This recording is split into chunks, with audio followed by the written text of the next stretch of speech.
Bonjour à toutes et à tous, j'espère que vous allez bien. Je suis très heureuse de vous retrouver pour ce nouvel épisode de podcast. Un épisode un peu particulier parce que je vais aborder un sujet qui est encore très tabou, voire même honteux, et qui est très complexe aussi et profondément humain. Donc je vais aborder les mémoires transgénérationnelles de la prostitution et leurs répercussions sur les générations suivantes. Contrairement à ce qu'on peut penser, c'est un sujet qui est beaucoup plus fréquent que ce qu'on peut imaginer. Parce que là, je ne vais pas aborder le sujet des travailleurs du sexe, c'est-à-dire ceux qui, en conscience, choisissent ce métier. Je vais aborder plutôt ce qui a pu se passer, notamment pendant la Seconde Guerre mondiale, quand il y a eu la pauvreté ou l'obligation de se prostituer pour certaines femmes, à qui on n'a pas forcément rendu hommage après. Elles ont même souvent été punies alors qu'elles y ont été contraintes. C'était pas un choix délibéré, ou alors c'était vraiment une voie de survie pour elles et leurs enfants. Donc voilà, comme vous l'aurez compris, c'est un sujet très délicat. Et comme je le dis souvent en constellation, quand je les anime, on n'est pas là pour juger en fait ce qui a été fait à d'autres époques ou juger nos ancêtres. On est là pour les respecter, honorer leur mémoire. Et puis je crois que chacun fait ce qu'il peut, de son mieux surtout, en fonction de l'époque dans laquelle il vit, en fonction de ce qu'il est, en fonction de avec quoi il est parti dans la vie. Donc c'est pourquoi, voilà, moi, toutes ces femmes qui sont concernées, avec ce podcast, j'ai vraiment envie de leur rendre hommage. Parce que je crois que quand on en arrive là, c'est que vraiment on n'a plus le choix et c'est vraiment une question de survie pour soi et pour les gens qu'on aime. Donc, dans ce podcast, on va voir comment les expériences de vie, souvent marquées par la souffrance, comment les stigmates se transmettent d'une génération à l'autre, quelles sont les traces laissées par les parcours de vie de celles et ceux qui ont vécu dans la prostitution, comment ces traces influencent-elles l'identité, les relations, la perception de soi des enfants, des petits-enfants, et quelles sont les conséquences des mémoires de prostitution sur notre lien à l'argent et sur notre sexualité. Nous allons aujourd'hui plonger dans ces dynamiques invisibles mais bien réelles et comprendre les mécanismes de transmission de ces mémoires et découvrir comment ces héritages se manifestent dans les vies des générations suivantes. En fait, c'est vraiment un voyage à la fois intime et historique que je vous propose de faire ensemble aujourd'hui. Donc, je suis Fanny, thérapeute spécialisée en mémoire transgénérationnelle, constellation familiale, psychogénéalogie. Cela fait plus de 10 ans que j'anime des constellations et des stages de libération transgénérationnelle. Et à travers ce podcast, je vous partage mes connaissances, mon expérience et mes réflexions. J'espère vraiment vous aider à observer peut-être vos propres dynamiques familiales, à conscientiser ce qui entrave votre épanouissement. Et je vous remercie de bien vouloir liker ce podcast si vous l'avez aimé, de vous abonner à ma chaîne et de commenter. Ça me permet vraiment de soutenir mon travail et voilà, ça m'encourage. Donc vous pouvez aussi me retrouver sur Instagram pour d'autres vidéos complémentaires. Et évidemment, si vous en ressentez le besoin, vous pouvez tout à fait me contacter pour faire une constellation en présentiel ou en visio. Alors juste pour rappel, donc les mémoires transgénérationnelles, en fait, elles désignent l'idée que des événements traumatiques ou significatifs qui ont été vécus par nos ancêtres peuvent affecter notre vie présente, même si on n'a jamais vécu ces événements directement. En fait, les schémas de comportement, les peurs, les croyances et les émotions, elles peuvent être transmises inconsciemment d'une génération à l'autre. C'est donc à ça que servent les constellations familiales, à justement se libérer de ces mémoires. En fait, les membres d'une famille, on porte souvent ce qu'on appelle des loyautés invisibles envers nos ancêtres. Et ces loyautés peuvent entraîner des répétitions de drames familiaux, des souffrances et des dysfonctionnements. Par exemple, une histoire de violence ou de prostitution dans une lignée peut se transmettre à travers les générations sous forme de répétition comportementale ou de cycle de souffrance. Et si je vais un peu plus en psychogénéalogie, vous pouvez aussi peut-être observer qu'il y a certaines dates dans votre vie où il y a toujours les événements qui se répètent. Ça peut être une date qui concerne votre ancêtre et vous, à cette date-là, il se passe toujours quelque chose. En fait, quand on commence à regrouper les dates de conception, les dates de décès, les dates de mariage, les dates de naissance, quand vous commencez à voir que certaines dates sont en lien avec la vôtre ou celle de vos enfants, c'est que vous êtes en lien avec l'ancêtre qui est concerné. Donc vous portez une partie de son histoire. Donc maintenant, je vais aborder le sujet de la prostitution et ses mémoires transgénérationnelles. La prostitution, c'est souvent un traumatisme qui est ignoré. En fait, lorsqu'on parle de prostitution dans le contexte des mémoires transgénérationnelles, il va être crucial de reconnaître que c'est un phénomène souvent entouré de tabous, de honte et de stigmates. les descendants de personnes ayant vécu ou subi la prostitution, qu'ils en aient été victimes ou non, ils peuvent porter cette charge inconsciente à travers des comportements, des choix de vie ou des relations dysfonctionnelles. Pour rappel, pendant la Seconde Guerre mondiale, c'était une période particulièrement sombre et complexe, c'est le cas de le dire, durant laquelle de nombreuses femmes ont été forcées de se prostituer en raison des circonstances sociales, économiques et militaires qui ont marqué l'Europe à cette période. Et l'histoire des femmes prostituées pendant cette période reflète non seulement l'horreur de la guerre, mais aussi l'exploitation systématique et l'instrumentalisation du corps féminin dans des contextes de violence extrême. Alors je vous ai fait une petite synthèse, un petit aperçu détaillé des femmes contraintes à la prostitution durant la Seconde Guerre mondiale, principalement en Europe, donc en France. Et j'ai commencé à lire des témoignages de femmes qui avaient voulu partager à cette époque. Et j'ai vite arrêté de lire tellement c'était beaucoup trop violent pour moi et émotionnellement c'était super dur. Donc j'ai pris la décision de pas évoquer ces témoignages. Vous pouvez les trouver sur internet, mais personnellement c'était beaucoup trop violent pour moi à lire. Donc les femmes sous l'occupation nazie, il faut savoir qu'il y a ce qu'on appelait les filles de joie et les femmes forcées. Les filles de joie, on les retrouvait notamment en France, en Belgique, aux Pays-Bas et dans d'autres territoires qui étaient occupés par les nazis. Et ces femmes étaient contraintes de se prostituer pour le bénéfice des soldats allemands. Alors beaucoup de ces femmes étaient soit des déportées, des travailleuses forcées, mais aussi une grande partie étaient également des femmes pauvres, donc des réfugiés ou des femmes vivant dans des zones particulièrement touchées par les violences de la guerre. Et les filles de joie désignent des femmes qui ont été employées dans les maisons closes ou des établissements sexuels mis en place ou qui étaient tolérés par les autorités nazies à l'époque. Ces maisons, en fait, elles étaient destinées à satisfaire les besoins sexuels des soldats allemands et l'État nazi avait un rôle dans l'organisation en fait, de la prostitution sous contrôle. Eux, ils contrôlaient. Donc ces maisons, elles étaient réparties dans des zones occupées et souvent dans les grandes villes comme Paris ou Bruxelles aussi, mais aussi dans les zones rurales. Alors la prostitution des femmes sous l'occupation nazie, elle était dans une large mesure très réglementée, mais les femmes qui étaient concernées, elles n'étaient pas là par choix, elles étaient forcées et contraintes. Elles étaient forcées de travailler pour les soldats allemands sous menace, intimidation et parfois directement dans le cadre de travail forcé organisé par l'occupant. Donc on ne peut pas dire qu'à cette époque-là, elles aient choisi de faire quoi que ce soit. On est en période de guerre, on est à une autre époque et en gros... ça a dû être juste horrible. Donc il y a eu des milliers de femmes qui ont été obligées de se prostituer dans ces établissements. C'était le cas en France, en Belgique, aux Pays-Bas et même en Allemagne. Et à Paris, par exemple, des maisons closes étaient réquisitionnées. Certaines jeunes femmes, parfois des adolescentes, étaient envoyées dans ces lieux pour travailler avec peu ou pas de moyens de s'en échapper.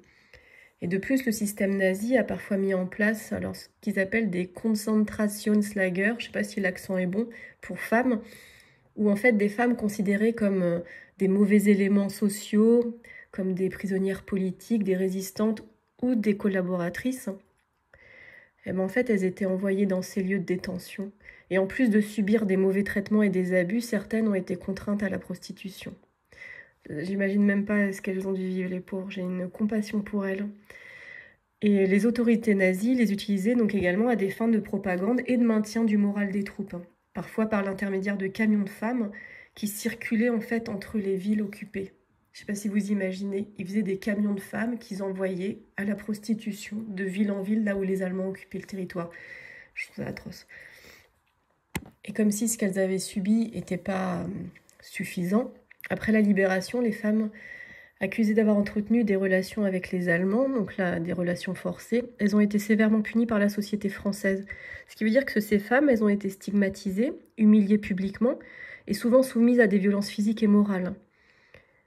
Donc toutes ces véritables victimes de la prostitution forcée sous l'occupation, finalement, elles n'ont pas du tout eu de soutien après la guerre, à l'après-guerre. C'est-à-dire que leur souffrance, elle a souvent été minimisée ou ignorée. Et elles ont été parfois rejetées par leur communauté, voire bannies de leur famille, en raison de la honte qui était associée à la collaboration sexuelle avec l'ennemi. Donc la prostitution forcée, durant la Seconde Guerre mondiale, évidemment, ça laisse des cicatrices invisibles. Et surtout, ça va avoir des conséquences sur les générations suivantes. Parce qu'elles-mêmes, les femmes victimes de la prostitution forcée, elles ont souvent connu des troubles de l'anxiété, des flashbacks, des traumatismes émotionnels qui persistent. Et ces traumatismes, ils se sont également répercutés sur leurs enfants. Ça a créé des effets à long terme, des schémas de comportement et des troubles émotionnels qui peuvent être considérés comme des mémoires transgénérationnelles. Et l'impact sur les générations suivantes, c'est-à-dire que les enfants de ces femmes, nés après la guerre ou pendant, ont souvent grandi dans un environnement de souffrance et de non-dit. En fait, la stigmatisation sociale, les humiliations publiques pendant la période de la libération, et aussi la culpabilité familiale, ça a vraiment marqué tous ces enfants, et souvent sans qu'ils sachent vraiment ce que leur mère avait vécu. Parce qu'on est sur des périodes, déjà c'est encore un tabou encore aujourd'hui, mais à l'époque, tout ce qui était de cet ordre-là, évidemment qu'on n'en parlait pas, on parlait même pas de sexualité ou ce genre de choses. Donc forcément, ça reste dans ce qu'on appelle les secrets de famille. Et pour beaucoup de femmes, donc la honte et le rejet de leur mère à ses enfants, qui avaient été associés à un acte, entre guillemets, de collaboration, même si c'était contrainte, ça a eu des conséquences durables sur leur propre développement personnel et relationnel. Et certains chercheurs et thérapeutes considèrent que ces mémoires, elles ont pu être transmises de manière inconsciente à travers les dynamiques familiales. Les traumatismes de la guerre et de la prostitution forcée peuvent avoir des répercussions qui se manifestent sous forme de comportements destructeurs, de dépendance ou alors de sentiments de honte qui persistent. Si à l'heure actuelle, par exemple, tu es une femme et tu te sens concernée par ce que je dis, mais que concrètement, de façon factuelle, tu n'as jamais été au courant de quoi que ce soit par rapport à ta lignée de femmes.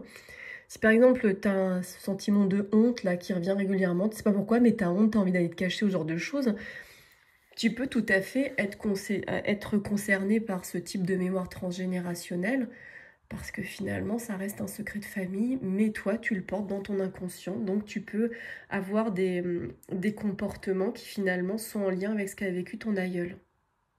Et ce qui est un peu triste dans tout ça, c'est que on peut voir qu'il y a un oubli, et on oublie la mémoire de ces femmes. En fait, les femmes qui ont été contraintes à la prostitution pendant la Seconde Guerre mondiale, elles sont souvent restées dans l'ombre de l'histoire officielle. Je sais pas vous, mais moi, j'en ai jamais entendu parler. C'est à partir du moment où j'ai commencé à faire des recherches que j'ai découvert plein de choses, mais officiellement, ça reste encore un tabou, personne n'en parle, tout le monde fait comme si ça n'avait jamais existé. Donc c'est aussi à ça qui sert ce podcast aujourd'hui, j'ai envie de libérer cette parole-là, parce que je trouve que ça plombe beaucoup les femmes aujourd'hui, celles qui sont concernées, et elles ont été plusieurs milliers à subir ça pendant la guerre, donc c'est pas juste une dizaine de personnes. Et en plus de l'inconscient féminin sociétal donc, et collectif. Donc en fait, leur histoire, elle a été marginalisée par les récits qui ont finalement été dominés et se concentraient davantage sur les héros et les combattants de la guerre, et tant mieux aussi, parce que évidemment que c'est grâce à eux qu'on l'a gagné. Mais voilà, on a fait le focus sur une chose, mais on n'a pas fait le focus sur l'autre. Et toutes les blessures qui ont été infligées à ces femmes, elles ont été largement ignorées dans les discussions sur la guerre, et même son l'après-guerre. En fait, c'est que bien plus tard, avec les travaux des historiens et des sociologues, que cette réalité a été reconnue. Et aujourd'hui, il y a des efforts de mémoire qui commencent à reconnaître leur souffrance, bien qu'elle soit un petit peu tardive. Il y a des chercheurs, des historiens et des féministes qui ont cherché à restituer une place aux femmes victimes de la prostitution forcée dans l'histoire de la Seconde Guerre mondiale. Leur réhabilitation, leur reconnaissance et la guérison de leurs descendants restent des enjeux encore importants, tant pour la justice sociale que pour la réconciliation avec ce passé traumatique. Donc pour conclure ce petit rappel historique de ce qui s'est passé pendant la Seconde Guerre mondiale, toutes les femmes contraintes à la prostitution durant cette guerre, elles ont subi des souffrances multiples, à la fois physiques, psychologiques et sociales. Leur exploitation faisait vraiment partie d'une stratégie de guerre brutale et complètement inhumaine. Mais cependant, leur histoire est restée longtemps cachée, et il a fallu des décennies pour qu'elles soient reconnues comme des victimes de violences systématiques. Leurs expériences ont des répercussions profondes, alors non seulement pour elles évidemment, mais aussi pour leurs enfants et pour les générations suivantes. Et c'est ce qu'on va continuer de voir. Et donc ça se fait notamment à travers ces mémoires transgénérationnelles qui continuent de marquer les descendants de ces femmes. Donc comme je l'expliquais, là je vais revenir plutôt sur les conséquences des actes de cruauté qu'elles ont subis. Les personnes qui ont vécu dans une famille, donc des mémoires de prostitution, elles peuvent développer, en fait, alors là je parle des descendants, elles peuvent développer des sentiments inconscients de honte et de culpabilité, sans même comprendre d'où viennent ces émotions. Donc par exemple, un descendant, il peut tout à fait avoir des problèmes d'identité, ressentir des difficultés dans sa vie amoureuse ou avoir des relations de dépendance qui se répercutent dans sa propre vie sans qu'il sache pourquoi. Et donc on en revient à ces mémoires transgénérationnelles, elles sont souvent liées à des loyautés familiales, ce que j'expliquais au début, où la personne, elle se sent inconsciemment liée à son ancêtre victime de la prostitution et parfois en portant un fardeau de souffrance. Je vous donne un autre exemple, une mère qui a été prostituée, elle peut inconsciemment transmettre des peurs ou des modèles de comportement à sa fille. Une femme qui a vécu des violences liées à la prostitution pourrait inconsciemment chercher à reproduire des dynamiques relationnelles toxiques, car elle porte encore la mémoire de ces souffrances qui n'ont pas été résolues. Si vous connaissez ou vous êtes concerné peut-être par ce genre de schéma, c'est-à-dire qu'à chaque fois que j'attire un homme dans ma vie ou que je me mets en couple, peu importe, ça concerne les hommes, mais ça concerne les femmes aussi, les deux sont impactés, et je me retrouve systématiquement dans des relations toxiques, de dépendance affective, des relations qui détruisent, qui peuvent être passionnelles, destructrices, etc. Ça peut tout à fait être une mémoire de prostitution qui finalement est stockée au niveau de votre inconscient et qui vous fait aller vers ce type de personnalité. Et c'est là où c'est intéressant évidemment de faire une constellation familiale, parce qu'elle va permettre de mettre en lumière les schémas inconscients qui traversent une famille. Donc grâce à cette méthode, on peut révéler les légendes familiales qui sont oubliées ou cachées, donc les fameux secrets de famille, comme une histoire de prostitution, et en comprendre les effets invisibles sur la dynamique actuelle. Comment ces mémoires, elles impactent aujourd'hui mon présent. L'idée, c'est vraiment de donner une place à chaque membre de la famille, qu'il soit vivant ou décédé, et de restaurer l'équilibre dans le système familial. Parce que la guérison des mémoires transgénérationnelles, encore une fois, elle passe par une reconnaissance des ancêtres, y compris ceux dont l'histoire peut être considérée comme honteuse ou taboue, comme celle de la prostitution, parce qu'on est sur un sujet qui est hyper délicat et pas facile. Quand j'aborde ce sujet en constellation, que les personnes ne sont pas au courant, c'est un sujet qui peut être très délicat pour la personne à accueillir. Donc l'idée, voilà, ça va être quoi? Ça va être d'accepter et honorer ses ancêtres. Et en fait, ça va permettre de libérer l'énergie familiale et de rompre les cycles répétitifs. Un autre exemple, imaginons une constellation familiale où une personne se trouve confrontée à des schémas récurrents de dévalorisation ou de dépendance dans ses relations amoureuses, comme je le disais tout à l'heure. Et en explorant l'histoire familiale, on pourrait découvrir qu'une ancêtre a été prostituée ou victime de violences sexuelles et que cette mémoire, elle a créé des loyautés invisibles qui affectent encore la descendance. La constellation, elle permet de redonner une place à cet ancêtre, de l'honorer et de comprendre son histoire et de libérer la personne des schémas limitants. Donc ce travail, il passe évidemment par un travail de prise de conscience. Il ne s'agit pas d'oublier ou de nier l'histoire, mais plutôt d'accepter qu'elle fasse partie du passé et de restaurer l'équilibre dans le système familial. Parfois, une approche thérapeutique individuelle, elle peut être nécessaire évidemment, mais souvent ce travail, il peut aussi se faire à travers les constellations familiales. J'aimerais aussi aborder la notion de réconciliation. La réconciliation, ça ne signifie pas nécessairement pardonner ou excuser, mais ça signifie accepter l'histoire dans son ensemble. Pour ceux qui portent les mémoires de la prostitution, ça peut signifier accepter que cette réalité fasse partie de leur héritage familial, tout en se libérant des schémas destructeurs associés à celle-ci. C'est ce que je vous expliquais tout à l'heure. Alors, les mémoires de prostitution, elles peuvent aussi engendrer des conséquences sur notre lien à l'argent.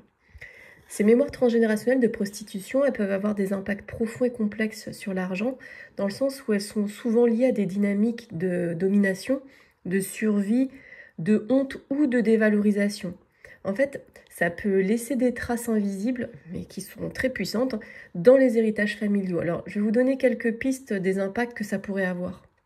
Parce que l'argent, dans le cadre transgénérationnel, c'est pas seulement une ressource matérielle, c'est aussi un vecteur de liens familiaux, de loyauté invisible et de rééquilibrage des dynamiques de pouvoir dans le système familial. Donc, les pistes dont je vous parlais, la première, c'est la culpabilité et la honte transgénérationnelle. Les individus qui portent des mémoires transgénérationnelles liées à la prostitution, ils peuvent ressentir une forme de honte collective ou de culpabilité, mais aussi, de la dévalorisation de soi ou à des sacrifices personnels qui sont transmis à travers les générations. La prostitution, elle est souvent perçue dans les familles comme un acte de soumission ou de dégradation. Et en fait, ça crée une dynamique où l'argent acquis, de cette manière, peut être inconsciemment perçu comme sale, comme immérité ou illégitime. Et ce sentiment de honte, ça peut créer des blocages dans la capacité à recevoir ou à gérer l'argent de manière saine, par peur toujours d'attirer à soi des expériences traumatiques liées à la prostitution. La deuxième piste que je souhaitais évoquer, c'est tous les comportements compulsifs ou contradictoires liés à l'argent. Les personnes influencées par ces mémoires de prostitution, elles peuvent avoir une relation instable avec l'argent. Soit elles vont chercher à l'épargner, l'accumuler de manière compulsive, par peur du manque ou d'une répétition de situations de précarité liées à la prostitution dans l'histoire familiale, soit elles peuvent inconsciemment fuir l'argent par crainte de se retrouver dans une situation de dépendance ou d'exploitation. Moi, il m'arrive souvent d'avoir ce type de personnes qui me disent « je ne sais pas ce qui se passe avec l'argent » ou « ça me file entre les doigts, je suis incapable de le garder » ou alors « je suis incapable d'en générer » ou alors voilà, c'est pas possible pour moi d'épargner. Donc quand la relation à l'argent elle est bloquée, il est intéressant d'aller vérifier ce type de mémoire dans l'arbre généalogique. Alors ça peut être ça, ça peut être aussi autre chose. C'est pas problème d'argent égale prostitution, pas forcément. Oui, beaucoup de fois ça arrive, mais des fois ça peut tout à fait être lié aussi à autre chose. Donc encore une fois, je donne des généralités, prenez pas tout pour argent comptant, ça dépend de votre histoire, ça dépend de l'histoire de votre famille, ça dépend de l'état de votre arbre généalogique, ça dépend de tout un tas de facteurs.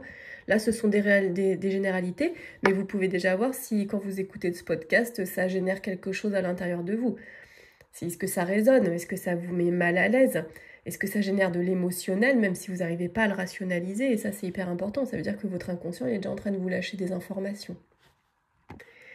Et donc, ces mémoires de prostitution, elles sont aussi un impact sur les relations intimes et professionnelles. Donc, ça peut aussi influencer la manière dont une personne perçoit les échanges de pouvoir dans les relations, y compris les relations professionnelles ou amoureuses. Donc il peut y avoir une espèce de distorsion dans la compréhension de l'échange financier, le liant à des dynamiques de pouvoir, de manipulation ou de soumission. Donc finalement, on n'est jamais dans une dynamique saine. Et ainsi, le simple fait de recevoir ou de donner de l'argent peut activer des schémas de victimisation ou de contrôle. Donc en fait, l'argent devient une espèce de source de manipulation dans un sens ou dans l'autre, mais c'est plus finalement une source saine pour pouvoir acquérir du matériel ou souffrir quelque chose. Ça devient un moyen de contrôle sur soi ou sur autrui. Et dans ce cadre de mémoire de prostitution, tu peux aussi inconsciemment chercher à réparer ou restituer quelque chose pour les générations précédentes. Et ça peut se traduire concrètement par des comportements de sacrifice financier, ou une tendance à ne pas chercher à prospérer, ou alors afin de ne pas trahir la souffrance vécue par tes ancêtres. Finalement, en fait, toi, dans ta vie concrète, on va dire que consciemment, tu vois bien qu'il y a un problème, mais tu n'arrives pas à libérer le nœud qu'il y a sur l'argent, alors que tu y mets toute ton énergie. Mais finalement, ta part inconsciente, parce que l'inconscient gagne toujours, hein, ça c'est clair et net. Certaines théories disent c'est 90% de notre inconscient qui gère notre vie et 10% notre conscient. Donc autant vous dire que on a 10% de libre arbitre, ça fait pas beaucoup. C'est pour ça qu'en thérapie, souvent on dit c'est important de mettre de la conscience sur ce qu'on fait. Pourquoi tu fais tes choix? Pourquoi tu vas sur ce chemin-là? Qu'est-ce que tu espères obtenir, etc.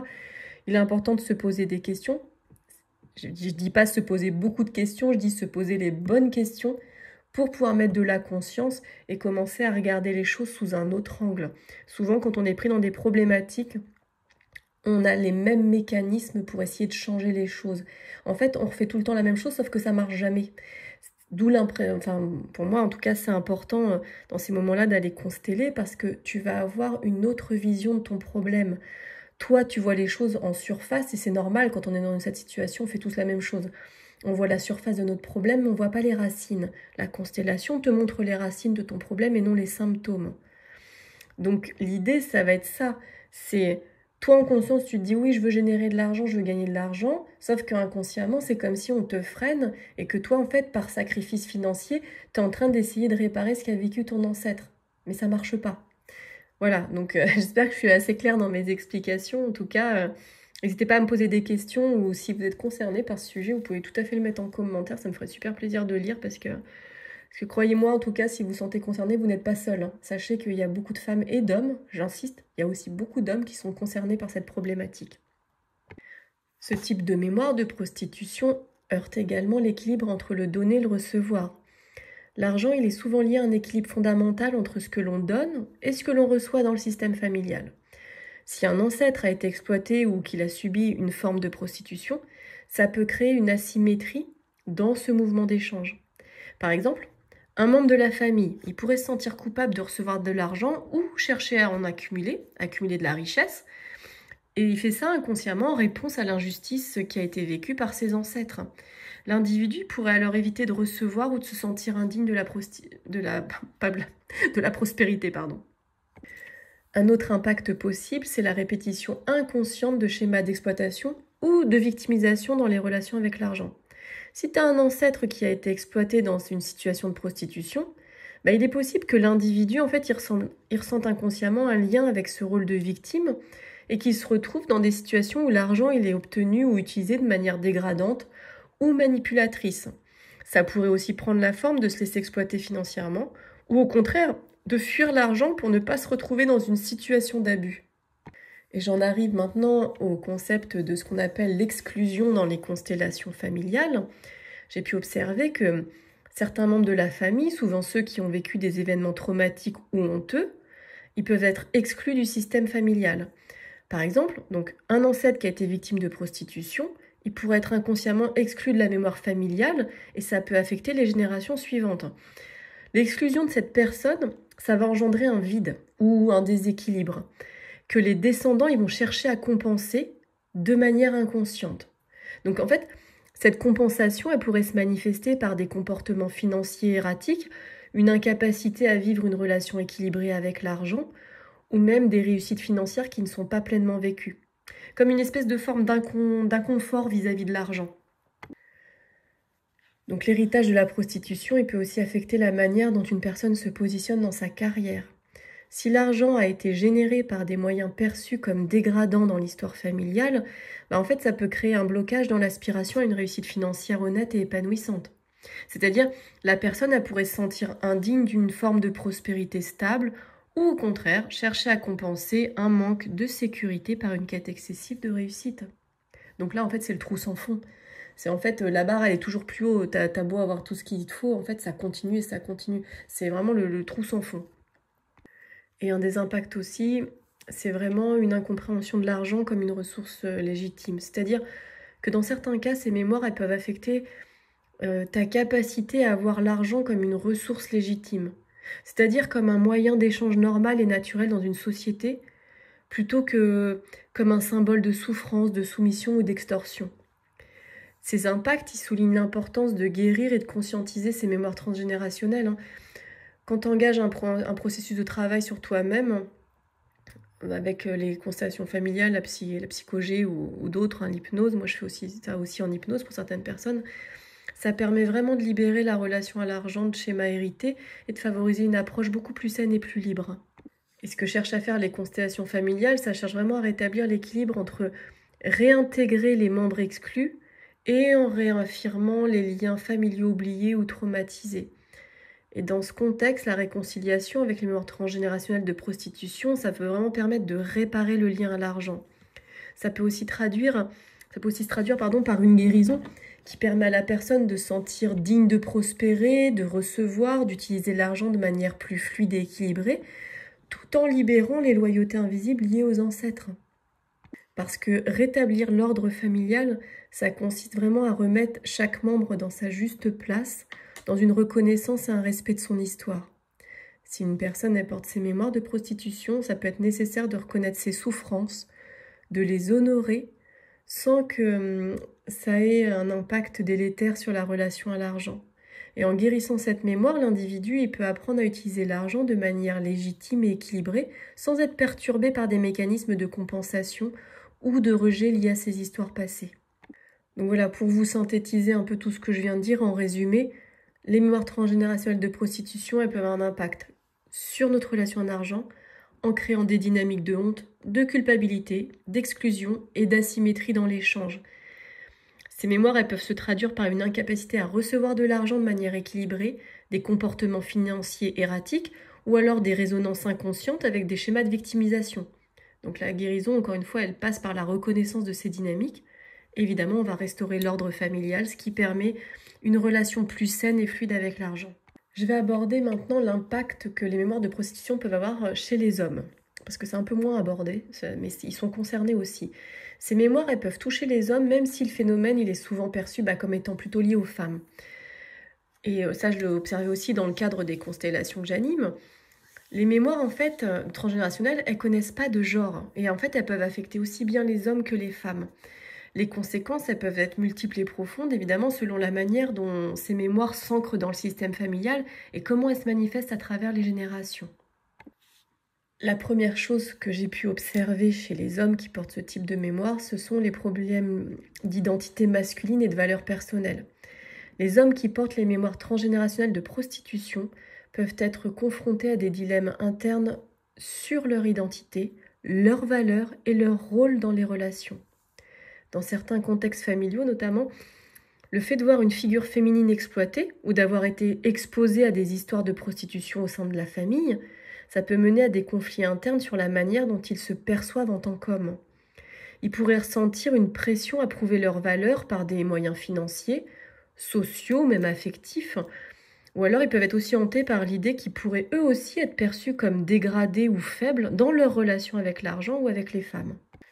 Une autre conséquence, ça va être la reproduction de schémas de pouvoir et de domination.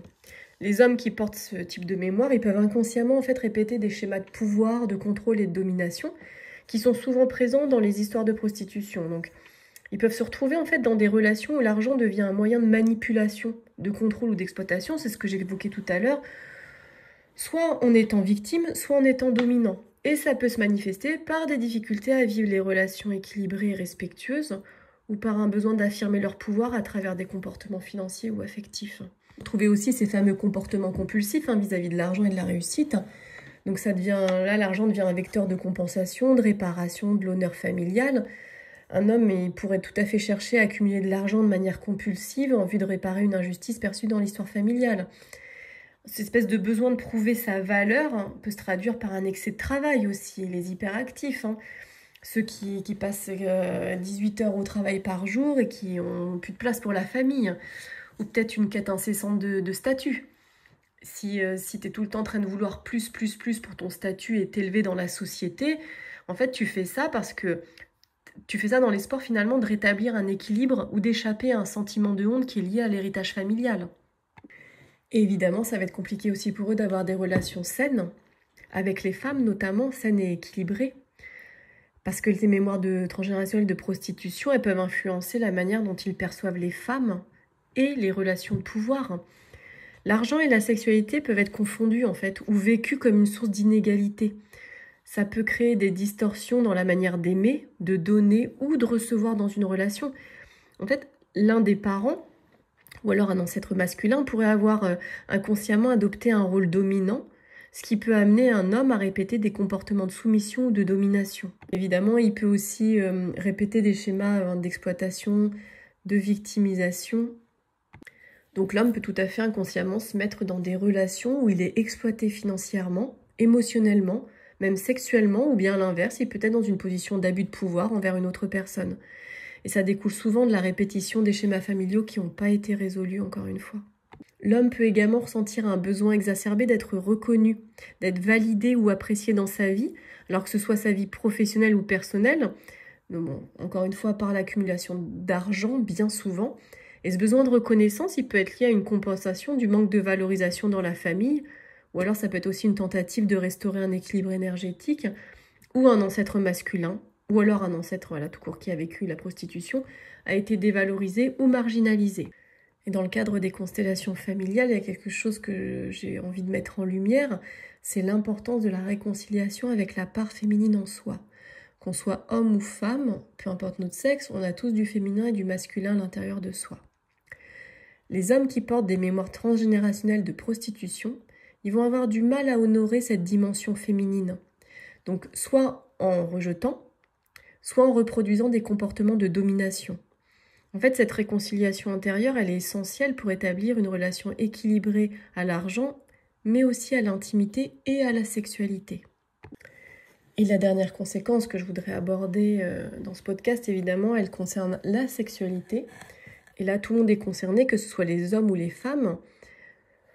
En fait, ces mémoires, quand elles ne sont pas résolues, elles peuvent avoir des impacts très profonds, que tu sois homme ou femme. Mais voilà, et encore une fois, c'est de manière inconsciente et souvent destructrice. Je vais commencer avec les conséquences sur la sexualité chez les femmes, notamment la perception de soi et du corps. Les femmes qui sont issues de lignées où la prostitution a fait partie de l'histoire familiale, elles peuvent développer une relation conflictuelle avec leur corps. Elles vont se percevoir parfois comme un objet, ou alors elles ne peuvent pas se détacher de l'idée que leur valeur est liée à leur sexualité. Ces mémoires, elles peuvent entraîner des difficultés à s'affirmer dans les relations intimes, une tendance aussi à se sacrifier ou à accepter des comportements sexuels abusifs. C'est comme un moyen de compenser des blessures transgénérationnelles qui n'ont pas été résolues.